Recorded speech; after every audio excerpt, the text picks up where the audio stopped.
Men policing women's bodies. Fuck that.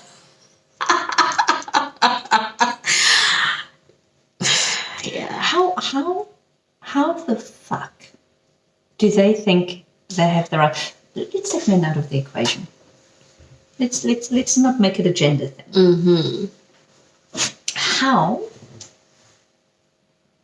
do I have the right to tell you what to do with your life, with your body, with your choices? How? What gives me that right? If you decide to get a tattoo, I go, no, you shouldn't get a tattoo. Look, if you get a shitty tattoo and you go, listen, I want to get this, and I go, Inam, maybe rethink the idea of this specific tattoo, get a tattoo, but maybe not this specific one unless it has a meaning for you, unless it's like the Chinese letter for luck or something like that. You know what I mean? No, but that's the thing, right? It's you giving your opinion on my tattoo. It's not you imposing. But even my opinion should not hold weight. As a friend, I can go, look, I think maybe you're making a mistake, but I will support you no matter what you decide. That's the way to go about it. So, again, the same thing with religion. It's like what you choose to believe does not impact my life. Don't dangle your religion in my face. How does whatever the fuck you believe impact me? I cannot tell you you are wrong because you believe in a certain deity or you don't. My belief has got fuck all relevance on you. It's like the watermelon thing. Yeah, it's like, you love watermelon, I don't. You can continue eating your watermelon. Your eating your watermelon should not have any impact on me. in fact, I should be happy because there's more watermelon for me. Go for You're not it. eating it. Exactly. And that's how it should be with all religion. I think in our society, the way that beliefs have then influenced laws, it's like the people that have the power and the fact that you go to court and you have to put your hand up to a Bible. It's like, but then we preaching equality and there's so many things wrong with the systems in place. And I feel like what makes, I'm particularly upset, like it pisses me off so much. I can tell. Yes. That is right here. She can feel your anger. It pisses me off so much when anyone is trying to impact someone else's life where they But they don't have a right. They don't have a right. Even if it's your kid, you don't have a right. Like, it's their lives, right? If your kid believes this, something that's Flying different, spaghetti monster. yeah, then that's okay. Although that is a religion I could get behind. Have you researched it? I have not. I would eat it though. It's called Pastafarianism. It was actually made up by an atheist. It pisses me off so much. This is things about abortion. This is things about... Yeah. I think I get triggered because I think about my own experiences. Yeah. It's understandable. If I come to any doctor and I say, listen, this is the situation I'm in, help me solve it, I'm expecting a professional opinion because you're my doctor. Especially if you know my history and stuff, right? So here's my doctor, my gynae knows my history. I've had 4 miscarriages. I've had difficult births. Both my kids C-section, and I had preeclampsia. Second born, it was touch and go with Toe. It was like, is she going to make full term? It was a huge question mark because of the miscarriages I had in between. Yeah. So with Leo, it was easier because I had not had pregnancies before him. He was my first pregnancy, but then the birth thing was difficult. And I had preeclampsia, and then I was on high blood pressure medication for 3 years straight, chronic medication. And then afterwards, and my gynae knew all of this, right? And then afterwards, when we were trying again, it was literally trial and error. You know, you'd go to the doctor, you're in second trimester, you hear the heartbeat, you go through all the motions. And then you lose the baby, and then you have to have like a proper cleanup and stuff because The DNC. Yeah, because you're already in, second trimester and stuff. So after having that multiple times, and then now it's after toe during a lockdown, because you have a lockdown and you have load shedding. What else are you gonna do for entertainment? You can have sex. You're gonna have sex. Yeah. Get pregnant. And I realized after a couple of weeks, things are weird, things are awkward, things are weird. And then I did a test, told Anele, and he was like, what? And I was like, stop being excited because I'm not. And he's like, yeah, I can see you look super stressed. Yeah. And I'm like, yeah, let's give it a couple of days. Maybe I'll change. Maybe I'll feel better about it. I didn't. I tried to envision this newborn. I was just like, yeah. But at that stage, how old was Toe? Toe was 6 months. Yeah, that's cut young. Yeah. Because I was not sleeping. I was not. No, it's understandable. I was like, no. It's a lot. It's a lot. I was like, no. And I was like, I wanted I have 3 babies is something family of 3 kids is something I wanted until I had 2 kids. And I was and then you realize 1 and 1's not 2. No, 1 and 1 is not. It's 10. Yeah. So it's 11 to 11. Beyonce said that. Oh, really? Yes. I did not know that. Beyonce, when she has 3 kids, she was like, yeah, I'm going home to my 11 to 11 kids. My dad used to say that. That's how he would count. He'd go all the way through to, he'd go 9, 10, 11 to 11. Yep. So that's what 1 plus 11 to 11. And then I was like, I know that I do not want this. This is not the life I want. And because my husband is the most he gets me. I was just like, yeah, no, this is not going to happen. And he's like, great. How can I support you? Do whatever you need to do. I'm there. I'm going to take leave. We're going to do the thing. And I went to someone who I trusted, my gynae. Anyway, saw the gynae, had the appointment, and during the thing, she was like, look at your baby. I was like, yeah, no, I wanted to check how far along I am, so I know how I can terminate, because that's what I want. And she was like, yeah, no, I don't do termination. But keep it. I suggest you keep it. And she was literally trying. So here's my thing. The people who keep saying keep it, are they going to contribute to the schooling? Are they going to contribute to the household? Are they going to contribute to the welfare of the child?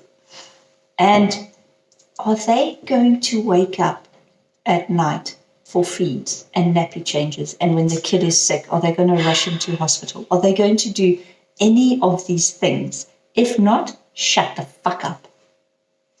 Right? No. Look, I've not been in that situation where I've had to make that decision. I fully support anyone who decides either which way, but the choice, that what I am all for, is the choice needs to be yours. Yeah. Being a parent, because I had this conversation with someone and they go, but being a parent, you should know what it is to be a parent, therefore you should say no because you're denying a child a life. I'm like, being a parent, you know what it takes to be a fucking parent. It's about what you are prepared for and what you can and cannot do. I mean, fuck, I'm gay, so I cannot fall pregnant accidentally. Plus marks. But when my ex-wife and I were together, we adopted Sebi, and I was like 2 kids. She's like 4. I'm like 2. She's like 4. And then we adopted Harry, and he's so wonderfully weird, and he's so awesome, but he is 60,000 kids wrapped into one. And the two of them combined, when then Jazz turned around and looked at me and goes, yeah, no, I'm good with two. Because she wanted four because she comes from a big family. So she wanted that whole dynamic, which I get, but holy fuck. So the pressure and the financial pressure and it's just everything changes. So say someone has 3 kids and they fall pregnant with the 4th and they know that they cannot afford it and their lifestyle does not allow it, but they are forced to carry the baby to term. Number one, your body changes. Everything fucking changes. Look, I have no right to speak of that because I wasn't actually physically pregnant. I was pregnant. I had a miscarriage, but Sebi we adopted. But it's a lot. It's a lot. You need to change your car. You need to think about schools. You need to think about your housing situation. There's so much to take into consideration. And it is not for other people to wield their opinion over your life. For me, it was less about now we need to, it wasn't a financial reason because we were in a good space. It was more of a mental health thing. I was like, I will no longer be able to be myself. I'm literally now making all these inroads to become a better version of myself. And I know if I take on another kid, I will never get to where I want to be. And that was my thing. And with Anele, he was like, it's tense. It's like, whatever you choose, right? Because it's like, also what your opinion about it. And he's like, for me, the thought of having to sit with doctors and literally have discussions about, if shit hits the fan, who do we save? Then that's not a discussion I want to continue to have. I don't want us to be in that situation again. It is not a great place to be in. And for me, I'm like, my health was not in a great space. Here's the thing. You said, again, so the fact that your gynae was willing to push it and your life is on the line. Fuck that. Men of a certain age, as soon as they become fertile, should have a vasectomy because that's reversible. And then someone goes, oh, what? The idea of that makes you uncomfortable. So someone policing men's bodies makes you uncomfortable. And we decided that he's going to have one because I was like, I'm done going on hormones and all these freaking, contraceptives. I'm done with them. We need to figure out a different way of doing it. You know what I'm saying? And he was like, I'm volunteering. I'm like, yeah. And then if I become pregnant, then we'll know that you're not the... There is still apparently some chance. What we were saying about it. And he was like, great, I'm booking an appointment. And the only place that he could find that would take him was Mary Stopes. Yes. But they only do vasectomies in Joburg. Like, wow. Because of the funding situation. And dude, that place, first of all, amazing. Underfunded. They do good work. They do amazing work because that's where I went. And I went to Anele, we had an appointment, spoke to the people there because they were like, oh, we have different options. We can do this, depending on how far you are. I knew how far I was. The way I was so demotivated by the whole thing, I was like, if we wait a couple of weeks, I think I'm going to have a miscarriage anyway. Fuck. I was like, why should I even put myself through this? I'm probably going to lose it anyway. But then I was like, you know what? That's a lot. It's a lot. But then I was like, let me be proactive about it. Because this way it's your choice. It's my choice, right? And it's not. It's still a loss because it still knocks you. Yeah. But at least this way the choice was yours and not taken from you. Yeah. But the doctor that was there, super amazing, and he talked me through the entire process, and I felt safe. And see, that's the thing where you feel safe and not judged. I think that is validated. That's it, validated. So here's the thing, though, like that decision that Texas did. Fuck you, Texas. Just for that. Here's my issue. How can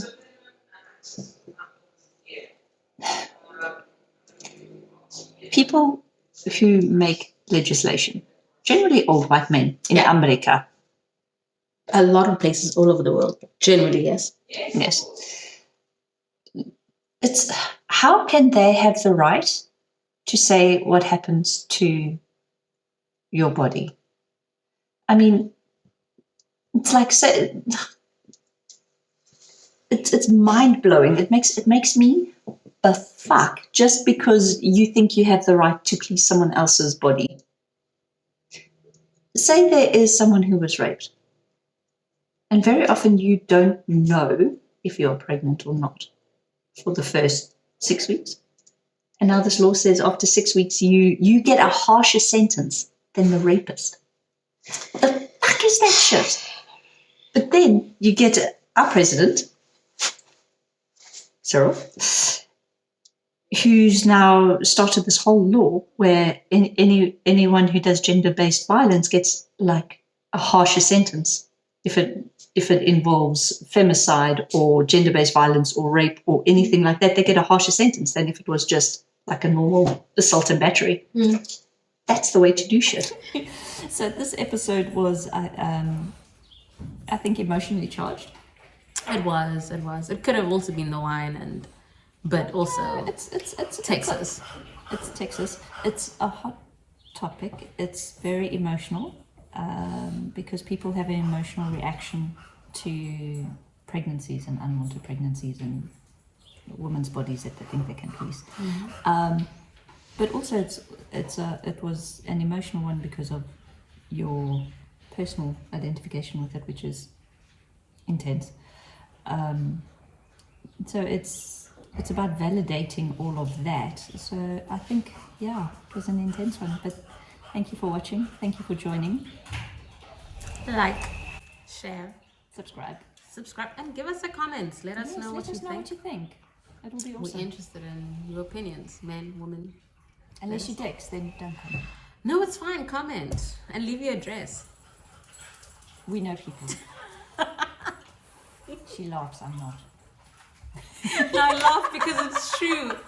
I laugh because it's true.